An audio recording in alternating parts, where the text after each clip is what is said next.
પ્રગટ પીર મારા પછમ ધરાના ધણી નવરંગ ને જાવા. હેલો મિત્રો, કેમ છો બધા? મજામાં? Good morning. અને ફરી આપણા એક નવા બ્લોગમાં સ્વાગત છે તમારું.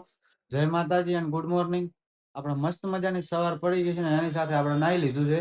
અને આજે છે બાબારીની એટલે કે રામસા પીર બડા બાબારી, જેનું દુનિયામાં હજારો નામ, હજારો પરસા એવા આપણા રામસા પીરની બીજ છે.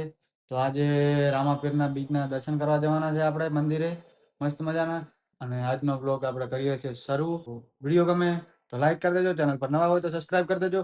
અને ખાસ કે આપણે હિન્દીમાં બ્લોગ બનાવીએ કે ગુજરાતીમાં, એ જરૂરથી મને જણાવજો, કારણ કે આપણે રીચ થોડી ડાઉન થવા લાગી છે. એટલે માટે જરૂરથી તમે મને જણાવજો કે ગુજરાતીમાં બ્લોગ કન્ટિન્યુ રાખીએ કે હિન્દીમાં બનાવીએ. તો ચલો હવે આજની શરૂઆત કરીએ. બાબારી લખી દેજો, અને બાબારી તમારા બધાના જીવનમાં ખુશીઓ ભરે અને સુખ સમૃદ્ધિ આપે એવી મારી પ્રાર્થના. અને એક નાનકડી કોમેન્ટ જય બાબારીના નામની કરી દેજો. તો આપણે હવે નાઈને આવી ગયા છે સ્પ્રે મારવા. ફોગનું સ્પ્રે વાપરું છું હું. તમે કયું વાપરો છો ને કોમેન્ટ કરી દેજો. ફોગની મને સ્મેલ બહુ મસ્ત આવે છે. તમે બધા વિચારતા હશો કે આ બધા પાછળ કપડાં સુકાય છે એ શું છે ને શું નથી. તો એની હું તમને કહાની કહી દઉં કે હું છે ને મારા ઘરથી 200 કિલોમીટર દૂર એટલે કે અમદાવાદમાં જોબ કરું છું, અને સાથે સાથે બ્લોગિંગ પણ કરું છું. એટલે છે ને મારે બધા કામ જાતે જ કરવાના હોય છે. કપડાં ધોવા, જેમ કે એવી રીતે બધા જ કામ મારે એકલાને જ કરવાના હોય છે. ઘરે હોય ને તો કપડાં બીજા તો ધોવાઈ જાય, બધું કામ થઈ જાય. પણ અહીંયા જોબ પર છીએ અને ઘરથી દૂર છીએ તો બધું આપણે જાતે જ કરવું પડે, એ તો તમને પણ ખબર જ છે. અને ઘણા બધા મારા મિત્રો એવા છે કે જે ઘરથી દૂર કમાવા માટે બહાર જોબ કરતા હોય છે, તો બધું એકલા જ કરતા હોય છે. તો કરવું પડે ભાઈ, આમાં શું નવાઈ નથી. સક્સેસ થવા માટે કંઈક કરવું પડે. તો આપણે પણ એક નવી શરૂઆત છે અને થઈ જશું સફળ એક દિવસ આપણે પણ. તો ગાઈસ, આ છે અમારા સલ્લુ સર, સલમાન સર, પછી ભુખરજ સર, તેજસ સર. થોડુંક આપણે એડિટિંગ બાકી હતું એટલે એડિટિંગ કર્યું, અને હવે થઈ ગયો છે જમવાનો ટાઈમ એટલે જમવા જઈએ. અને પછી જવાનું છે આપણે બાબારીના દર્શન કરવા. તો હું તમને મંદિર બતાવીશ, તમને પણ બાબારીના દર્શન કરાવીશ, અને વિડીયોમાં બન્યા રહેજો.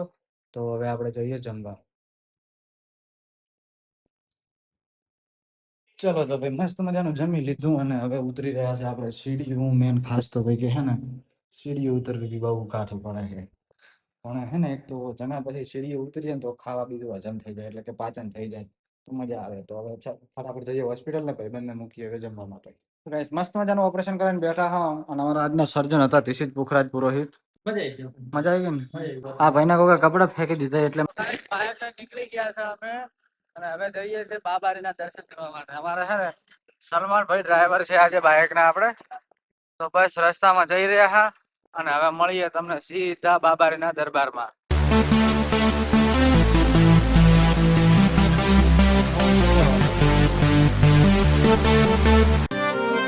પ્રગટ પીર મારા પછમ ધરાના ધણી નવરંગ ને જાવાળા જો નવખંડ ને જે નાદત મારો. તો ફાઇનલી મિત્રો આપણે બાબારીના દર્શન કરી દીધા છે. અને અહીંયા ટ્રાફિક ને હે ને ભાઈ એટલું બધું ટ્રાફિક છે ને કે આપણો તો 2-3 કલાકે નંબર આવ્યો તો દર્શન બીજા કરી.